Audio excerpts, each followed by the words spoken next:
ക്രൂശിത വഴിയിലൂടെ 26-ാം ദിനം. വചനം പറയുന്നു, കാണപ്പെടുന്ന സഹോദരനെ സ്നേഹിക്കാത്തവന് കാണപ്പെടാത്ത ദൈവത്തെ സ്നേഹിക്കാൻ സാധിക്കുമോ? നാം നോമ്പുകാലത്ത് ഉപവാസത്തിലൂടെയും പ്രാർത്ഥനയിലൂടെയും ഒക്കെ കടന്നു പോകാറുണ്ട്, നോമ്പ് നോക്കാറുണ്ട്.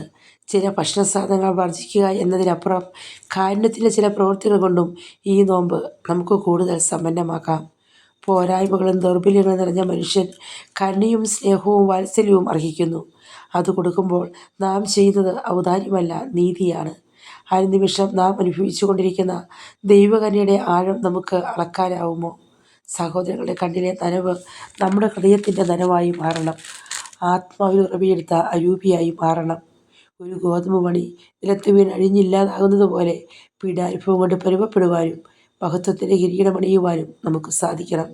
അവൻ്റെ വേദനകളെയും ദൗർബല്യങ്ങളെയും കുറവുകളെയും കുറ്റപ്പെടുത്താതെ കാരുണ്യത്തിൻ്റെ ഔഷധമായി അവരെ സുഖപ്പെടുത്തുവാൻ നമ്മെ പഠിപ്പിച്ച ഈശോയുടെ പ്രകാശിക്കുന്ന മുഖം നമ്മിലും തെളിയുമ്പോൾ നമ്മുടെ ഈ നോമ്പും അർത്ഥമുള്ളതാകും.